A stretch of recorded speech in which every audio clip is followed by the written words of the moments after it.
രാജ്യത്താദ്യമായി നിർമ്മിച്ച Vande Bharat sleeper train service നടത്താൻ ഒരുങ്ങുന്നു. റിപ്പബ്ലിക് ദിനത്തിൽ രാജ്യത്തിന് സമ്മാനമാകാൻ വന്ദേ ഭാരത് സ്ലീപ്പർ ട്രെയിനുകൾ. വന്ദേ ഭാരത് സ്ലീപ്പർ ട്രെയിൻ സർവീസുകൾ ജനുവരി 26-ന് ഫ്ലാഗ് ഓഫ് ചെയ്തേക്കും. ദില്ലി ശ്രീനഗർ റൂട്ടിൽ സർവീസ് നടത്താനാണ് ആലോചന.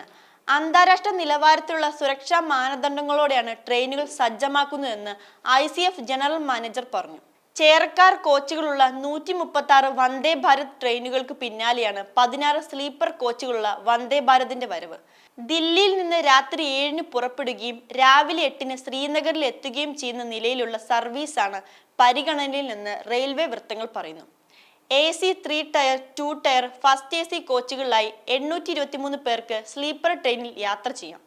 ലക്നൌവിലെ RDSOയിലെ പരിശോധനകൾക്ക് ശേഷം കമ്മീഷനിങ് മുന്നോടിയായുള്ള നടപടികൾക്കായി ട്രെയിനുകൾ ചെന്നൈ ISFൽ എത്തിക്കുമെന്നും റെയിൽവേ വൃത്തങ്ങൾ പറഞ്ഞു. ഭാരത് എർത്ത് മൂവേഴ്സ് ലിമിറ്റഡ് ആണ് വന്ദേ ഭാരത് സ്ലീപ്പർ ട്രെയിൻ നിർമ്മിച്ചിരിക്കുന്നത്.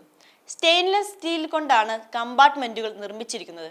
യാത്രയിൽ വലിയ കുലുക്കങ്ങൾ ഒഴിവാക്കാനും സുരക്ഷയ്ക്കായി ബഫറുകളും കമ്പിളുകളും അടക്കം യാത്രയെ സുഖകരമാക്കുന്ന തരത്തിലാണ് നിർമ്മാണം.